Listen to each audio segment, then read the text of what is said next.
तो समाजवादी मजदूर सभा के राष्ट्रीय अध्यक्ष के आह्वान पर देश और प्रदेश में महंगाई, भ्रष्टाचार, बेरोजगारी और संविधान बचाने को लेकर सपाई एक दिवसीय भूख हड़ताल पर आज तहसील में बैठे। समाजवादी मजदूर सभा के राष्ट्रीय अध्यक्ष राहुल निगम वारसी के आह्वान पर ही समाजवादी पार्टी के सभी संगठनों के नेता सुबह 11 बजे से लेकर शाम के 5 बजे तक तहसील में एक दिवसीय भूख हड़ताल पर हैं।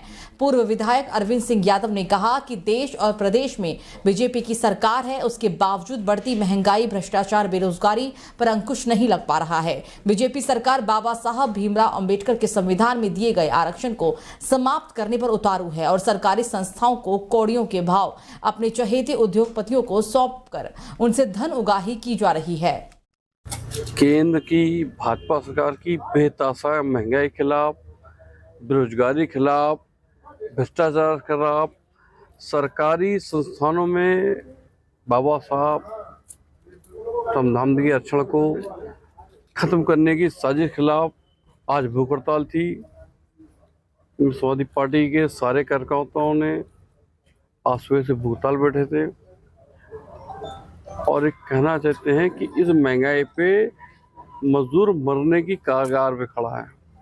महंगाई चरम पे है, महंगाई पे कोई बात नहीं हो रही है, विकास पे कोई बात नहीं हो रही है और बात जो हो रही है वो सिर्फ धर्म पे हो रही है।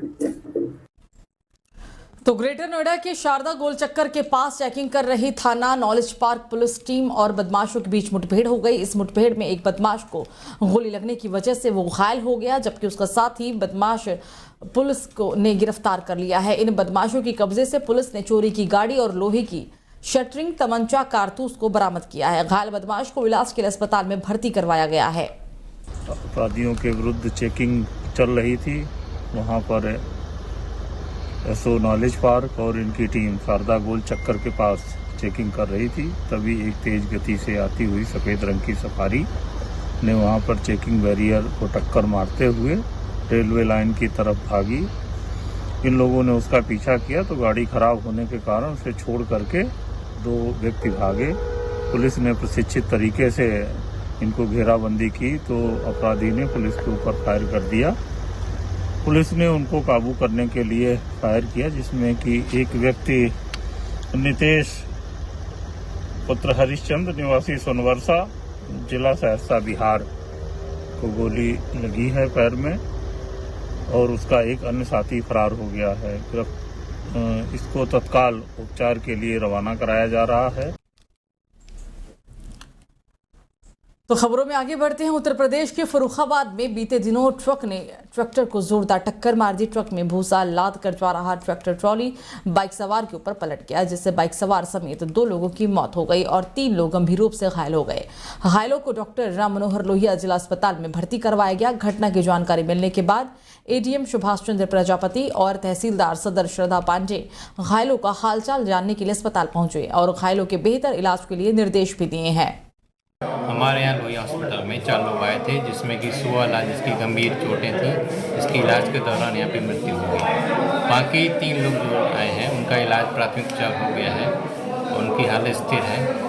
उनके आगे और भी जानकारी। शाम को जो है एक ट्रैक्टर ट्राली इधर से जा रही थी और एक ट्रक से जो है उसमें टक्कर हो गई और जिसके कारण से जो है ट्राली अनियंत्रित हो गई। उसमें भूसा लदा हुआ था। बगल में जो है एक लड़का जो है वहाँ पे खड़ा हुआ था और वो अपना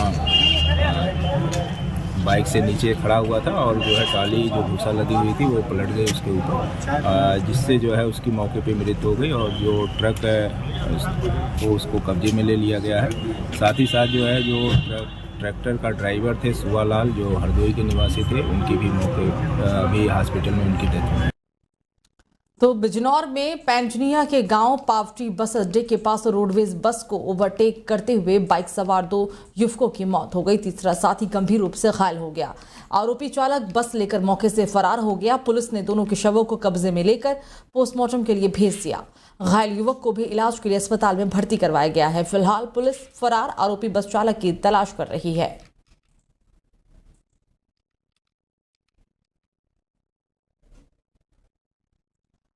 तो एटा के पटियाली में लगातार हो रही दुर्घटना के बाद भी प्रशासन की तरफ से ट्रैक्टर चालकों के लिए कोई जांच या अन्य कार्रवाई की व्यवस्था नहीं की जा रही है, जिसके चलते लगातार सड़क दुर्घटनाएं हो रही हैं।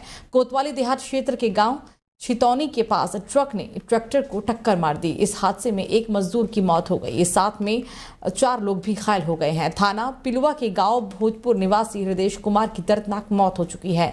जानकारी के मुताबिक मृतक मजदूरी करके अपने बच्चों का भरण पोषण किया करता था।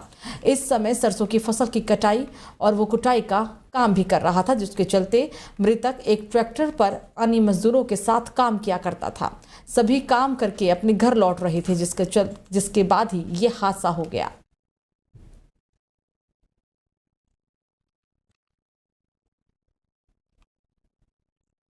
तो कासगंज में हुए दर्दनाक हादसे में मृतकों की संख्या में इजाफा हो रहा है। एटा में शनिवार को पटियाली थाना इलाके में एक ट्रैक्टर ट्रॉली तालाब में पलट गई। हादसे में घायल एक मासूम बच्चे ने इलाज के ही दौरान दम तोड़ दिया, जिसके बाद बाकी बच्चे लोगों का भी बुरा हाल है। आपको बता दें कि मरने वालों की संख्या अब तक करीब 24 हो गई है। थानाध्यक्ष राजकुमार सिंह ने बताया है कि बच्चे के शव को पोस्टमार्टम के लिए भेजा गया। गांव की स्थिति पर भी नजर रखी जा रही है। घायलों की हालत खराब होने पर मेडिकल कॉलेज में भर्ती करवाया जा रहा है।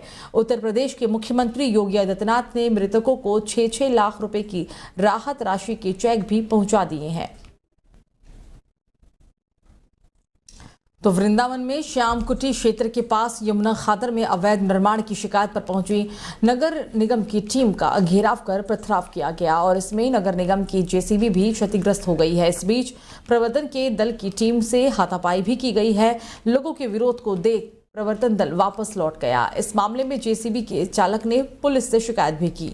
नगर निगम के आरआई के मुताबिक राजेश चौधरी नाम के एक व्यक्ति ने यमुना खादर में अवैध निर्माण की शिकायत नगर आयुक्त से की थी। इस पर नगर आयुक्त ने अवैध निर्माण ध्वस्त करने के निर्देश दिए थे।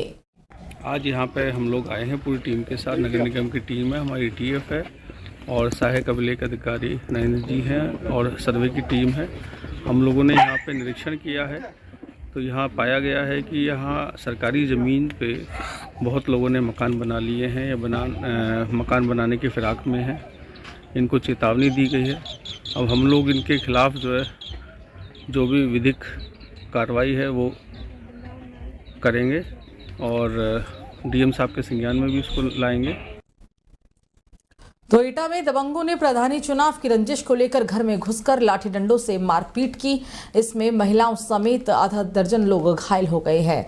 पीड़ित का आरोप है कि चुनावी रंजिश को लेकर ग्राम प्रधान के भतीजे और उनके परिवार के लोगों ने घर में घुसकर लाठी डंडों से हमला बोल दिया। दबंगों के कहर से मासूम और महिला समेत आधा दर्जन लोग घायल हो गए। एक दिन पहले ही दोनों पक्षों में प्रधान की मौजूदगी में चंद लोगों ने फैसला कराया था। दबंग आरोपियों ने पीड़ित पक्ष के घर पहुंचते ही घर में घुसकर जमकर लाठी डंडे बरसाए थे। पीड़ितों का आरोप है कि ग्राम प्रधान को पुलिस बचाने का प्रयास कर रही है और पहले भी प्रधान पुलिस से साठ-गांठ कर कई संगीन मामलों को रफा दफा कर चुकी है। थाना सकीट क्षेत्र के मुखबिरपुर सराय गांव का ये पूरा मामला बताया जा रहा है।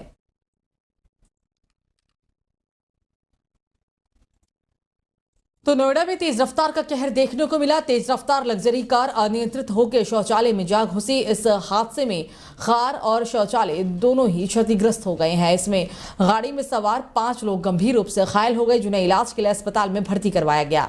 ये मामला थाना सेक्टर 39 क्षेत्र के सेक्टर 37 बस स्टैंड के पास का है। फिलहाल पुलिस मामले की जांच कर रही है।